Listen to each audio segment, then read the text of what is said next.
Moon Letter, Astrological Podcast. Saturn, Part 1.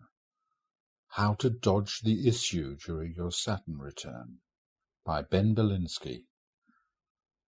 For the ancients, Saturn was the outermost and slowest moving of all the planets, the limit of what could be seen with the naked eye. Since the invention of the telescope in the 17th century, leading to the discovery of Uranus and the outer planets, Saturn has lost its position as the most distant from the Sun, but it still keeps its astrological role as the planet of responsibility and limitation. Saturn takes 29.5 years to make a complete orbit of the Sun, so, in the human lifespan, it returns to its natal position at the ages of 28 to 31, 57 to 60, and 88 to 91, all ages approximate. These are known as Saturn return periods.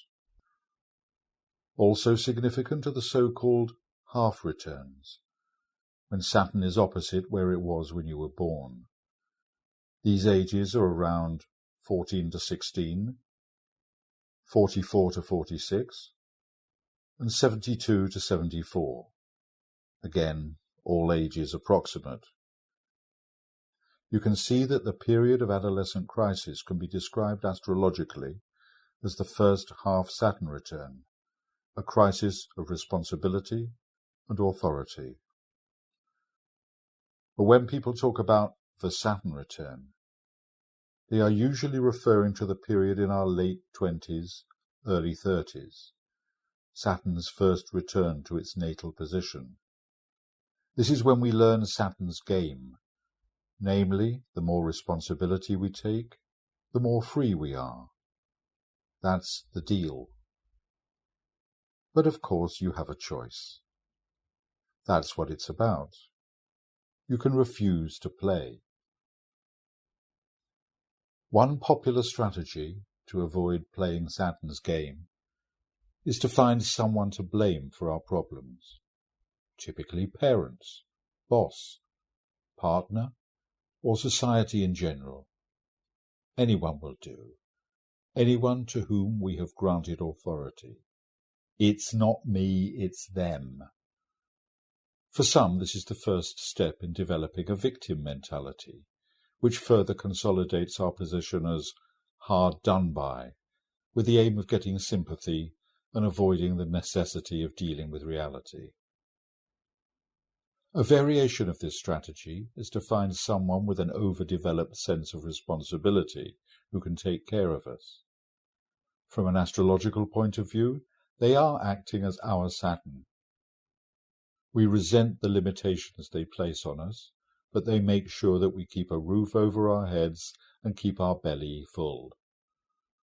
With luck, you have found someone programmed to be a helper, someone you can make feel guilty if they try to impose their authority on you, or show you some tough love. Congratulations! You have graduated to a full-blown codependent relationship. Often connected with this pattern is an escape from reality. Now, there's nothing wrong with that from time to time, but when it becomes a way of life, the stakes are much higher. There are a number of ways that this strategy can be implemented. Alcohol is a favorite for many and has the advantage of being legal. Others find recreational chemicals more suited to their needs. As well as distracting us, these often have the added bonus of killing pain, including personal or emotional pain. Under their influence, we do not have to go within ourselves to deal with whatever is bothering us. And if anyone suggests things like therapy or meditation, just put them down as spouting hippie rubbish or woo-woo stuff. Of course, the avoidance of reality can mean that finances can be an issue at this time. Saturn's demand that we live within our means again this insistence on limits and responsibility, can simply be avoided by borrowing. There are a number of agencies out there, from credit cards to payday loan companies, who will be happy to support you in this habit. And if you are really keen to avoid the issue, borrowing from one source to pay off another does it nicely. Anything is better than following Saturn by reducing your outgoings and actually paying back your debts.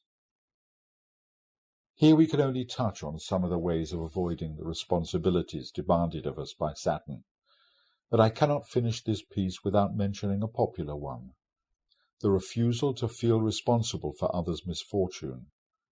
Whether it's my antisocial behavior towards my neighbors, such as playing loud music, slamming doors late at night, for example, or the indifference of those in power to the poor, the sick, the disabled, the blind, those fleeing war or conflict, or the indifference of a landlord to the substandard conditions of their properties, or the indifference of bosses to the well-being of the people who work for them. Those intent on dodging Saturn will find innumerable ways of avoiding responsibility to others.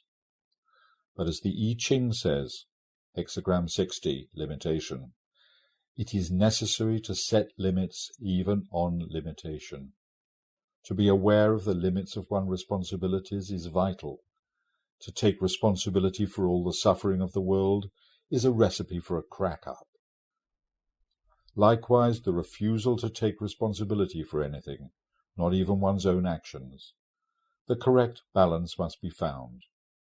So, to sum up, the learning of the Saturn return and other major Saturn transits is not only to accept one's responsibilities, but also to know the limits of one's responsibilities. There are, as we have mentioned, numerous ways of dodging the issue, which might get you through in the short term, but will have consequences in the long term. And Saturn is interested in the long term.